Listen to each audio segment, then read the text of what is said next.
नमस्कार, मैं हूं पुनीत कपूर और द अनकट स्टोरीज में आपका स्वागत है। आज के वीडियो में हम बात करेंगे 3 कीवर्ड के बारे में।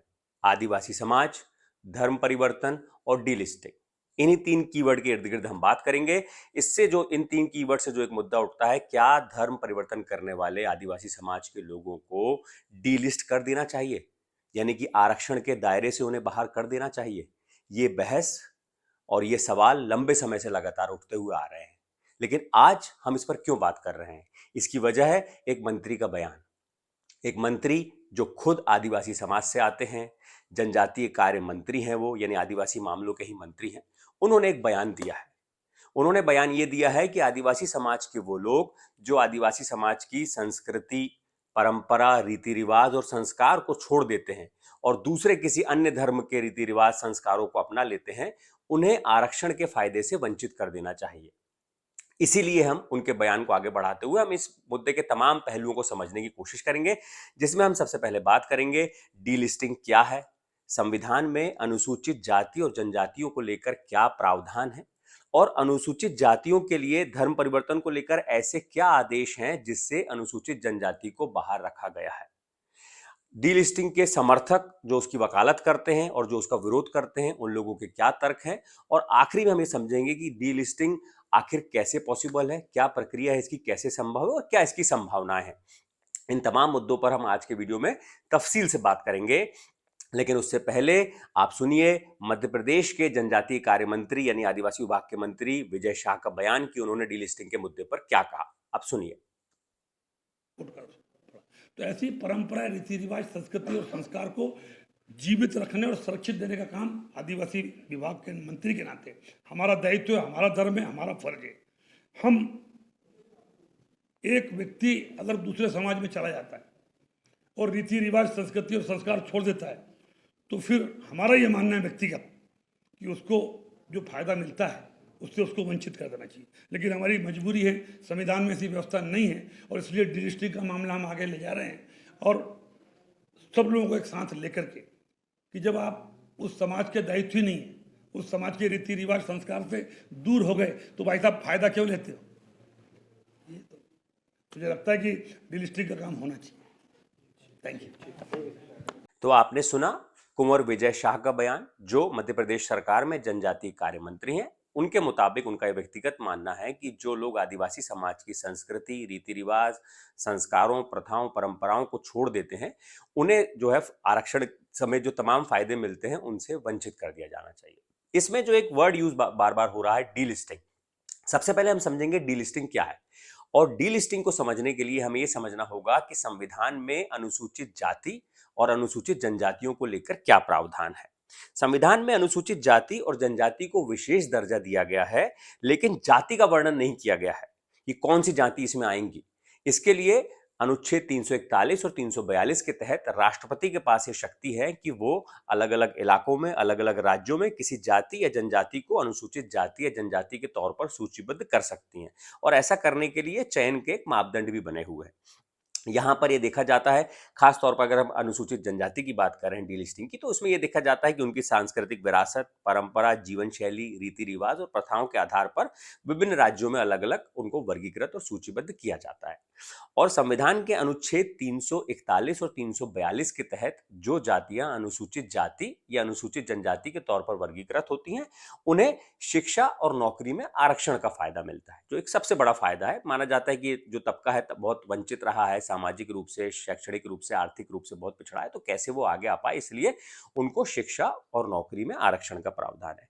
केंद्र सरकार की नौकरियों में अनुसूचित जाति के लिए 15% आरक्षण का प्रावधान है और अनुसूचित जनजाति के लिए 7.5% का आरक्षण का प्रावधान। यानी केंद्र सरकार की जो नौकरियां होंगी, केंद्र सरकार के जो शिक्षण संस्थान है उच्च शिक्षा के, वहां पर अनुसूचित जाति को 15%, अनुसूचित जनजाति को 7.5%, आदिवासियों को 7.5% आरक्षण का प्रावधान है।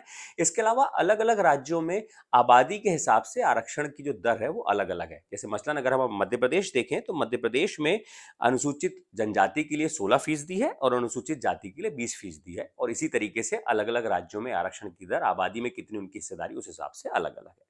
यहां तक तो सब बातें बराबर है, अनुसूचित जाति और जनजाति के लिए 341 के तहत राष्ट्रपति के पास शक्ति है कि वो किस जाति को 341 के तहत अनुसूचित जाति में सूचीबद्ध करती हैं, और 342 के तहत जो है संविधान का अनुच्छेद 342 है उसके तहत राष्ट्रपति को शक्ति है कि वो किस जाति को किस खास इलाके में अनुसूचित जनजाति के तौर पर सूचीबद्ध करती है, वर्गीकृत करती है। इसके बाद जो एक पेच आता है वो है जो संविधान आदेश 1950 है, उसके मुताबिक कोई भी व्यक्ति जो हिंदू, सिख या बौद्ध धर्म है, इन 3 धर्मों के अलावा किसी और धर्म को मानने वाला कोई भी व्यक्ति अनुसूचित जाति का नहीं हो सकता। यानी जो शेड्यूल्ड कास्ट हैं उनके लिए यह प्रावधान है कि वो अगर हिंदू, सिख और बौद्ध धर्म है, इसके अलावा किसी और धर्म को मानते हैं तो ऐसा करते हुए उन्हें अनुसूचित जाति में शामिल नहीं किया जा सकता। लेकिन इसी प्रावधान में अनुसूचित जनजाति के लिए ऐसी कोई रुकावट नहीं है। इस बात की जानकारी अगर आप देखेंगे, जो डीओपीटी है, डिपार्टमेंट ऑफ पर्सनल ट्रेनिंग, जो केंद्रीय कार्मिक और प्रशिक्षण विभाग है, उसकी जो वेबसाइट, उसमें जो अलग अलग सर्कुलर है उसमें भी इस बात का पूरा उल्लेख किया गया है कि संविधान 1950 के आदेश के तहत और बार बार जो इसमें अलग अलग समय पर संशोधन हुए हैं उसके मुताबिक धर्म परिवर्तन हिंदू, बौद्ध और सिख के अलावा अगर किसी और धर्म में जाते हैं तो वो अनुसूचित जाति नहीं कहला सकते, उनको समझा नहीं जा सकता। लेकिन अनुसूचित जनजाति के लिए इस तरह का कोई प्रावधान नहीं है। और यहीं से शुरू होती है डीलिस्टिंग की बात। यानी जिस तरीके से अनुसूचित जाति में यह प्रावधान है कि अगर वो हिंदू, मुस्लिम, माफ कीजिएगा, हिंदू, सिख और बौद्ध धर्म को छोड़कर किसी और धर्म में शामिल हो जाते हैं तो उन्हें अनुसूचित जाति का समझा नहीं जा सकता। उसी तरह आदिवासी समाज के लोगों की लंबे समय से मांग रही है कि जो लोग आदिवासी संस्कृति को, आदिवासी परंपराओं को, रीति रिवाजों को, संस्कारों को छोड़कर दूसरे धर्म में शामिल हो जाते हैं, उनको भी डीलिस्ट कर दिया जाए, उन्हें भी अनुसूचित जनजाति का ना समझा जाए और अनुसूचित जनजाति के होने के नाते उन्हें जो आरक्षण के लाभ मिलते हैं शिक्षा और नौकरियों में, उन लाभ से, उन फायदों से भी उन्हें वंचित कर दिया जाए। इस तरह की बात है।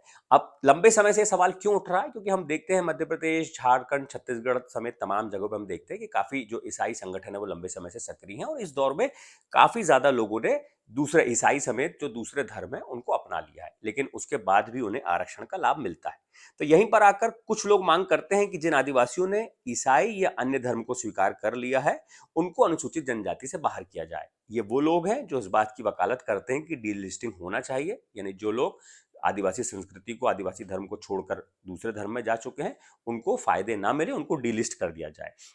इसकी वकालत करने वाले लोगों का कहना है कि जो लोग समुदाय से अलग हो गए, जो आदिवासी समाज के रीति रिवाजों की इज्जत नहीं करते, संस्कृति का सम्मान नहीं करते, उनको आरक्षण का लाभ क्यों मिलना चाहिए? ये इस बात का तर्क देने वाले ये लोग हैं। इसमें अब एक दूसरा आधार आता है कि जो लोग इस बात की वकालत, जो इसका विरोध करते हैं डीलिस्टिंग का, उस तबके का ये मानना है कि संविधान के तहत तो उनको अधिकार मिला है आरक्षण का। संविधान ने जब इस तरह का कोई प्रावधान नहीं है तो फिर उन्हें कैसे बाहर किया जा सकता है? क्योंकि जब संविधान में यह प्रावधान है कि अनुसूचित जनजाति के लोग अगर किसी भी धर्म को मानते हैं, उसमें इस तरीके का कोई भेद नहीं किया गया है जिस तरीके का अनुसूचित जाति के लिए किया गया है, तो वो मानते हैं कि उनका संवैधानिक अधिकार है, इसलिए उनको अधिकार मिलना ही चाहिए। यहां पर एक पेंच और ये आता है कि जो आदिवासी समाज है उसमें ये मांग क्यों उठ रही है डीलिस्टिंग की? इसके पीछे एक बड़ा कारण शिक्षा से जुड़ा कारण है। जो लोग बीते लंबे समय से जिन्होंने ईसाई धर्म को अपना लिया, जो ईसाई संगठनों के शिक्षा के संस्थान है वहां पर वो पढ़ाई कर रहे हैं, तो वो जो मूल आदिवासी हैं उनके मुकाबले शिक्षा में थोड़ा बेहतर है और शिक्षा में, उच्च शिक्षा में जब उनकी शिक्षा थोड़ी बेहतर हो जाती है तो आगे जाकर वो उच्च शिक्षा में उनको आरक्षण का लाभ मिलता है और आगे जाकर नौकरी में भी उसका लाभ मिलता है। तो जो आदिवासी संस्कृति और धर्म को मानने वाले लोग हैं वो उनके मुकाबले शिक्षा में थोड़ा सा पिछड़े हुए हैं।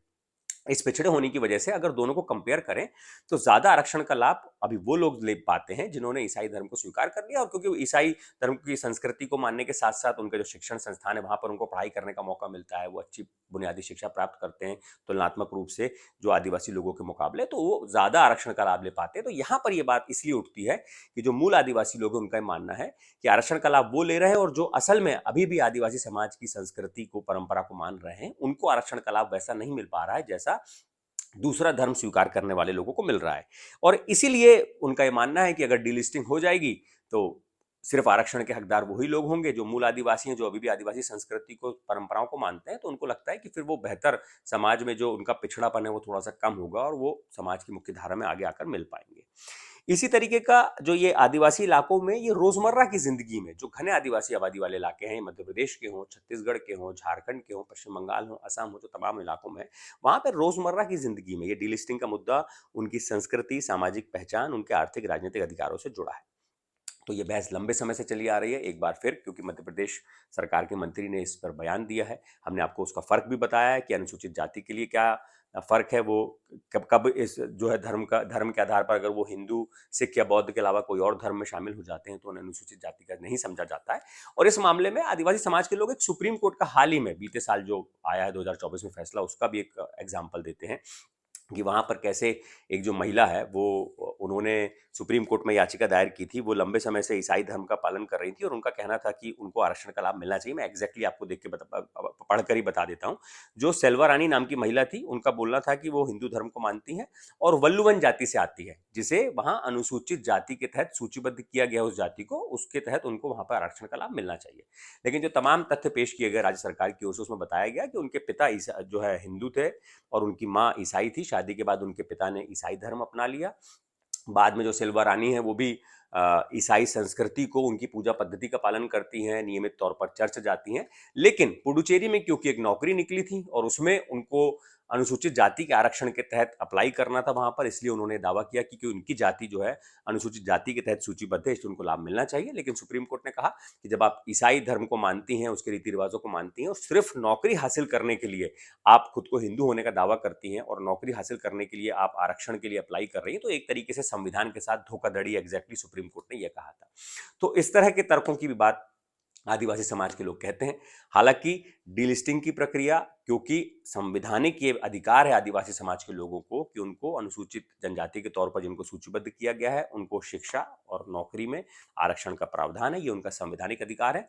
और अगर डीलिस्टिंग की प्रक्रिया शुरू करनी है तो इसके लिए संविधान में संशोधन करना होगा। तमाम राजनीतिक दल जो अभी सरकार में है उनसे आदिवासी समाज को बात करनी होगी। उसके बाद उन सरकार का क्या रुख रहता है, क्या सरकार इसके रुख का समर्थन करती है, नहीं करती है, तो एक लंबी प्रक्रिया है, लेकिन हो सकता है। लेकिन फिलहाल ऐसा लगता है कि बहुत लंबी प्रक्रिया है। ये मुद्दा लगातार जो है चुनाव के समय और ज्यादा उठता है। जब चुनाव आते हैं, झारखंड के चुनाव आएंगे, छत्तीसगढ़ के चुनाव आएंगे, तभी मुद्दा उठता है।